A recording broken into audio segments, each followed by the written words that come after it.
Levon goes e5. So very solid. Until now, Aronian has had 4 draws in this tournament. Knight comes out to f3 for Arjun. And Aronian plays his knight to c6. Will we see the Italian or the Rui Lopez? What is going to be played? Arjun goes for the Scotch. Wow, that's a fighting choice there by Arjun. Pawn takes pawn. And now you take with the knight. Knight takes d4. That has been played. And knight to f6. So the main line of the Scotch opening has been played. Arjun takes. And now after pawn takes, the main move here is to push the pawn to e5, which Arjun will most likely play. No, he goes queen e2. This is not as popular. And this is kind of a sideline, you can say, in the Scotch opening. Will Aronian get surprised with this? Yes, he thinks for a bit and plays rook b8 after 3 minutes of thought, taking the open file with his rook. And now Arjun pushes the pawn. Now the advantage is that you can no longer pin this pawn because the queen already stands here, so the knight has to move. He plays his knight to d5, right in the center of the board. And this knight has to be moved away, so Arjun kicks it away with c4. And Levon interposes with a check, which is logical. He gives a check and Arjun has to block it with his bishop. He does it. Interesting. Whoa, knight f4, a slightly tactical move. You can't take the knight because the bishop is pinned here. So you have to move the queen, and the queen goes to e3 for Arjun. This is still his prep. You can look at his time. He has 134 minutes almost. Levon has 1 hour 25 minutes. Takes the bishop. And now the rook takes here, attacking the pawn on b2. And Arjun saves it with b3.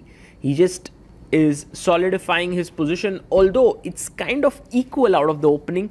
What is very interesting, f6. Now this is a nice quick move here. If you take, the queen will take and attack this rook. So that's the reason why Arjun doesn't touch it. He goes bishop e2.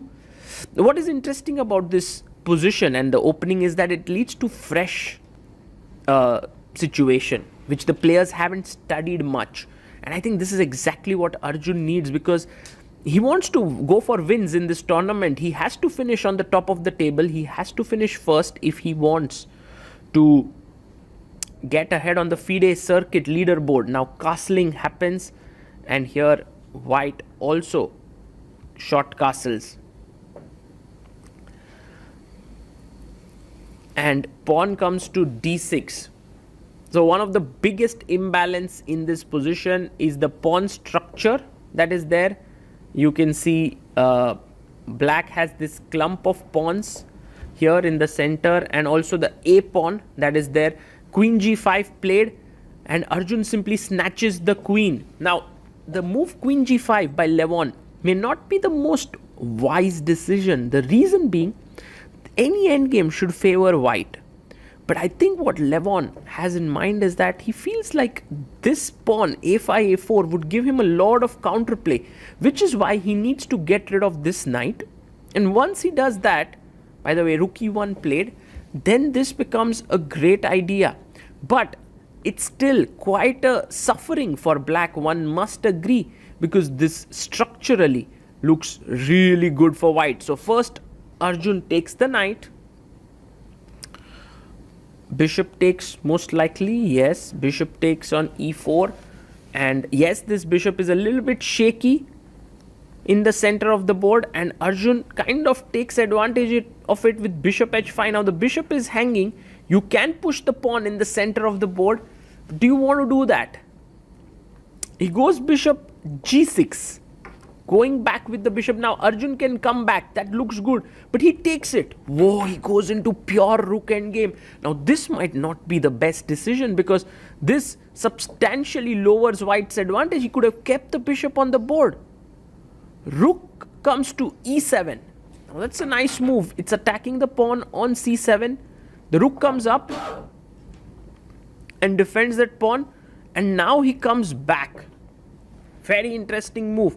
And the idea now for Arjun is to keep his rook on the third rank, attack here, and also defend this. But Levon says, I'm going to create counterplay with my a pawn, which is logical here, and that's the reason why Arjun has his rook here. And a4, fantastic move. It seems like black is getting a lot of counterplay. Rook comes to the center. Now d5 played by Levon, very interesting move. And when Arjun takes here, yes, this is becoming dangerous because 3 versus 1, and d takes c4 is a mistake. He should have taken ab3, but d takes c4 has been played, and Arjun plays this very nice move, very classy move, pinning here. And you can see Levon is unhappy. He takes on b3, and now the pawn will take back, and Levon must take the pawn on b3. Yes, and rook takes c4 has to happen. Absolutely. And now look at this position carefully, guys. Lot to learn from here. Firstly, white has 3 pawns versus 1, which is a huge asset. Huge asset. And secondly, black also has pawns on the queen side, but they are doubled and don't really move. So rook b2 played. And now he's attacking this pawn here on f2. So Arjun pushes his pawn to f3.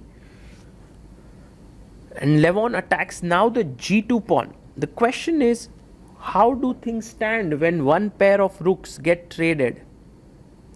Takes, rook takes c2, and you take back. Rook takes c2. King comes up, and now I think this is a very, very easy game for Arjun because he has to just start pushing his pawns. g4, fantastic move there. Very nicely played. He's going to use his h pawn also to start pushing h4, h5. Will he do that? Will he first move his king? He goes with h4. The pawn is moving forward. Fantastic. King d6. The king comes up. And maybe now you attack the rook with h5. Oh, first bring the king up. So slowly and steadily, just like the slow hand of death, Arjun is moving up, and Levon is under big pressure. h5. What a game this has been from Arjun to sort of put pressure on a world. Oh, he moved his rook, but then he placed it back. Levon, and look at the gentleman Levon is. He writes down R. That means he has to move the rook. Just ensuring, because he's not left the rook, he can still move it wherever he wishes to. He finally goes rook to f6. But really a nice gesture there by Levon Aronian. And now Arjun moves his king upwards further, slowly. Levon has only one counterplay, which is his c pawn, and so he brings his king up. Pawn goes to g5. White's pawn look way faster and way more coordinated. The rook moves to the b file. Rook b6 has been played, and now Arjun can sort of slowly bring his king up. He can also play f4. Let's see what he decides. He's planning to go with his king. He goes king g4. Time-wise, Levon has only 14 minutes. Arjun has 19 minutes. Pawn comes to c4. And now Arjun plays f4. Now the logical idea here after king d4 is to start pushing your pawns this way and this way. However, oh, he goes f5. This is a mistake. Somehow he's made a huge error here, Arjun Erigaisi. Because, you know, the thing is, you had to keep this square open for the king. If the rook came from behind, the king could move in like this. However, when he played his pawn to f5, in came the move c3 now. And this is a big issue for Arjun now. Because h6, he still pushes it, but now this is no longer winning. He had to, but this still, the defense is not so clear, because look at this. It's so natural. White has these 2 pawns. He next move g7 is coming up. How is Levon going to escape from here? Well, He has to bring his rook from the bottom. Wow, nice move, because if g7, rook takes rook, g8, there is a check and you lose the queen. So Arjun comes back, but now the rook swings over and you want to go to h5, but there is rook g5 check and you lose the f5 pawn. So that doesn't work. Goes king f3 here. And rook comes to g5, attacking the pawn on f5. The king comes up.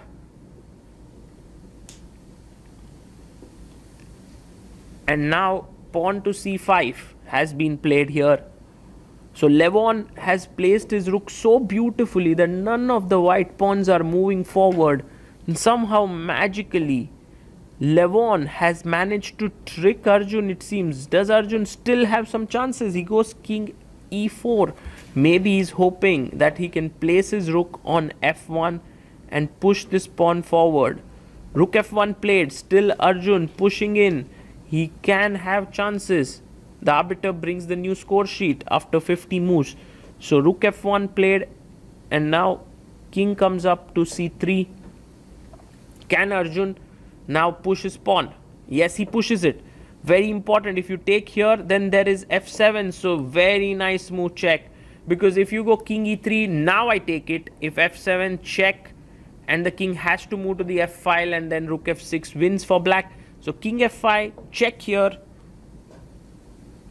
And Arjun cannot go to e6 because rook e6 here, because rook takes g6. So he comes back. There's a check again.